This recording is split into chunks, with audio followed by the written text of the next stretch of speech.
Welcome back. We're continuing with our election panel as we head into the Ontario election season. The vote, of course, taking place June 2nd. Elliot, we were talking about housing and housing affordability, especially for those trying to enter the market. You know, again, the Ford government's been in power for 4 years. We've had the NDP in opposition for 4 years. You know, what do you think that the Liberals might bring to the table? What should have been done? What could be done? Well, I think it's clear that no one has done a good job on housing affordability, whether it's Ford, whether it's Andrea Horwath, and frankly, the Liberals haven't done enough either. So I think I would give failing grades to every party on this issue. And frankly, I don't see Premier Ford talking about this a lot. I see him talking a lot about, cutting people's expenses, whether it's reducing sort of gas taxes, what we just talked about before, the vehicle registrations or reimbursement, talking a lot about, long-term care and healthcare and investing in hospitals. He's not really talking about the housing affordability question. And I wonder if strategically they've decided that this is too hard an issue for us to take head on, and we don't have really the solutions to stop the problem. And let's leave it to the feds to try and solve.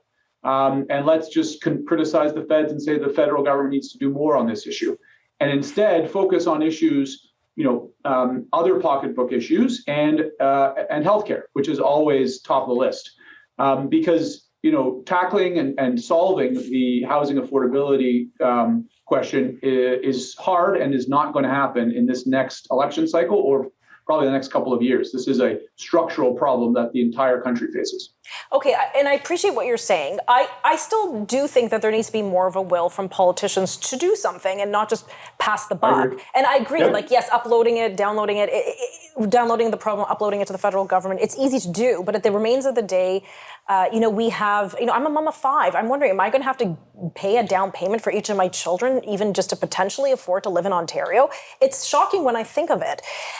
Beyond that, when I look at things like the Highway 413, how quickly, zoning and environmental approvals were done to get that zoning going so that they could bring a highway, and I have issues with this highway, I might do a separate show on it, but the 413 highway through some controversial, potentially environmentally protected areas.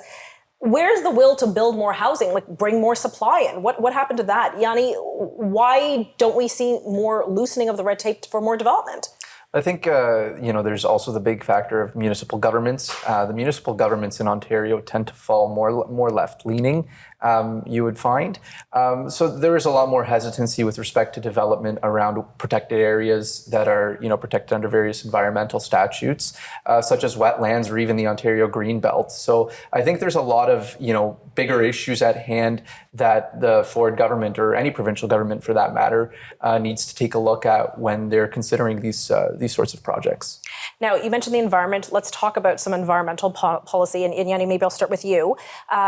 Ford and his government seems to be shifting a bit more. When they took over from Kathleen Wynne, there was this big anti-carbon tax sentiment that we're going to do all this, we're going to, end the cap and trade and whatnot. But now, I hear the rhetoric changing quite a bit. They weren't successful with the carbon tax. I believe we still have it. And yes, he did give relief on the gas tax. But what policies... Why is the Ford government, they seem to be shifting more to a pro-environment policy? What do you think is the impetus with that? I think first and foremost, there's the issue of who his voter bloc is. The carbon tax has proven to be a lot more popular in Ontario than, let's say, Alberta or Saskatchewan. Alberta being where I used to work, and knowing that, it's a very unpopular policy, even amongst some Liberals in Alberta.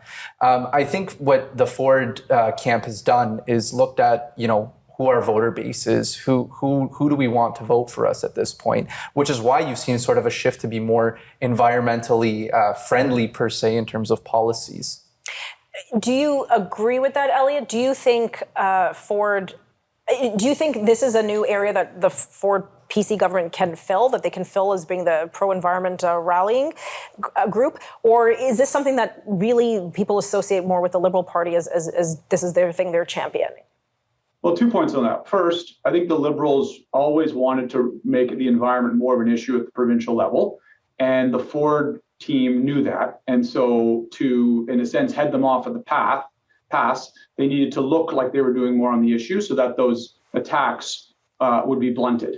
The second point is the way he's doing it is he's investing in sort of a business-tinged environment policy. So a lot of announcements around EVs, Right. which is, a very, key component of, what we need to do to reduce emissions going into the future. But it also has a manufacturing angle to it. It has a jobs angle to it. It has an economic activity angle to it, which allows him to remain on the ground that he's more comfortable with, which is the economy, talking about how the economy is in great shape and how Ontario is going to be leading the country, et cetera.